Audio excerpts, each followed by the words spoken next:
मत्ती रचित सुसमाचार उसका 21वां अध्याय और उसका 22 पद पढ़ेंगे। और जो कुछ, हालेलुया, एक बार और पढ़ेंगे। मत्ती 21 का उसका 22 पद। और जो कुछ ये लिखता है कि और जो कुछ तुम प्रार्थना में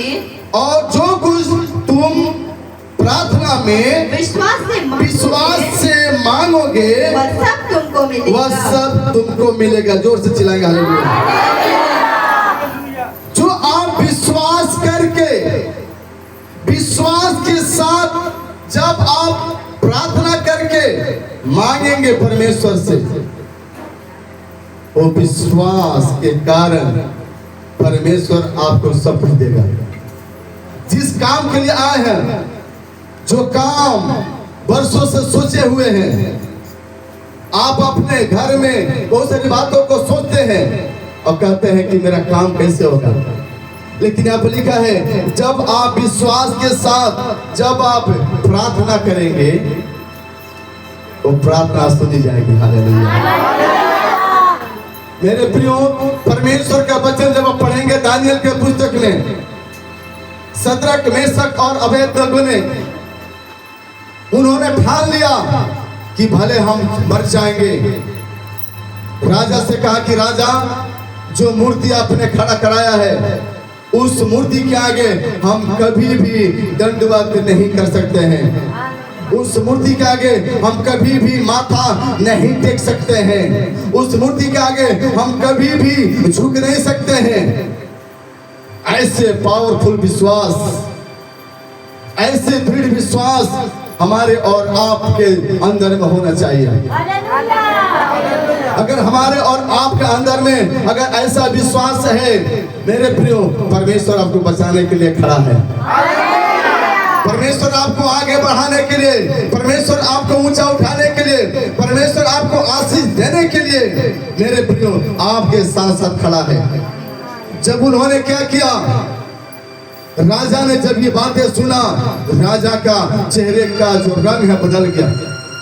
राजा गुस्से में पागल हो गया, गुस्से के मारे उसका चेहरा लाल। लेकिन मैं बताना चाहता हूं मेरे प्रिय, परमेश्वर के दासों ने डरा हुआ चेहरा नहीं था। परमेश्वर के दासों का, परमेश्वर के दासों के चेहरे पर एक अलग सी मुस्कान थी, एक अलग सी शांति थी। लेकिन वहीं पे जो राजा था, उस राजा का चेहरा एकदम गुस्से के मारे तपा रहा था, लाल हो गया था। क्यों? क्योंकि मेरी आज्ञा को इन तीनों ने टाल दिया है।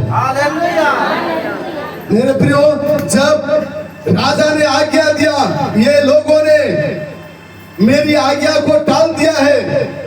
और मेरी आज्ञा यह है कि जो राजा की आज्ञा को टालेगा वो व्यक्ति 7 गुना आग के भट्ठे में डाला जाएगा, उसको आग में जलाया जाएगा। अगर आप आग में जलना नहीं चाहते हैं, अगर आप नरक में जाना नहीं चाहते हैं, अगर आपके बाल बच्चे नरक में जाना नहीं चाहते हैं, मेरे प्रियो, आप परमेश्वर के सामने दिन बन जाइए। परमेश्वर के सामने आप दिन बनिए, नम्र बनिए, घमंड को दूर कीजिए। जो आपका हृदय कठोर है, आपका मन कठोर है, ये सारे कठोरपन को अपने जीवन से जब आप दूर कर देंगे, परमेश्वर आपके लिए रास्ता निकालेगा। आपको बचने के लिए परमेश्वर रास्ता निकालेगा। मेरे प्रियो, और जब उन्होंने जब ऐसा किया, राजा ने उन तीनों व्यक्तियों को आग के भट्ठे में डाल दिया गया। आप सोचिए, तीनों व्यक्ति परमेश्वर के जो दास थे, जो परमेश्वर के लोग थे, जो परमेश्वर की आराधना करने वाले, परमेश्वर की उपासना करने वाले, यीशु के पीछे चलने वाले, यीशु के काम को आगे बढ़ाने वाले, वो तीनों व्यक्ति आग के भट्ठे में डाले गए। आप सोचिए, अभी आप परमेश्वर के भवन में बैठे हैं, आप अकेले आ गए, आप मर गए। आज अगर पूछेगा आपसे तुम्हारे बच्चे मेरे भवन में नहीं आते, आप क्या जवाब देंगे? परमेश्वर क्या मुंह दिखाएंगे? आप मुंह दिखाने के लायक नहीं रहेंगे। परमेश्वर बोलेगा तूने अपने जीवन को बचा लिया, लेकिन तूने अपने बच्चों के जीवन को नहीं बचा पाया। तूने अपना जीवन को आज स्वर्ग में लेकर जा रहा, लेकिन तुम्हारे बच्चे तुम्हारे सामने नरक में जा रहे थे। कोई एक ऐसा विश्वास आपके अंदर में होना चाहिए, उस विश्वास के द्वारा आपके बच्चे आपका नकल करें और आपके बच्चे कहने पाए हमारा माता पिता जो है एक अच्छा विश्वासी है। मेरे प्रियो, हम कलसिया में तमाशा करने नहीं आए हैं। हम चाहते हैं कि आपके बच्चे बचाए जाए, हम चाहते हैं कि आप बचाए जाए, हम चाहते हैं कि आपका पति आपका पत्नी परमेश्वर के राज में जाए, लेकिन उनका नरक में भेजने वाले आप ही हैं। अपने बच्चों को नाश करने वाले आप ही हैं। मेरे प्रियो, परमेश्वर क्या चाहता है?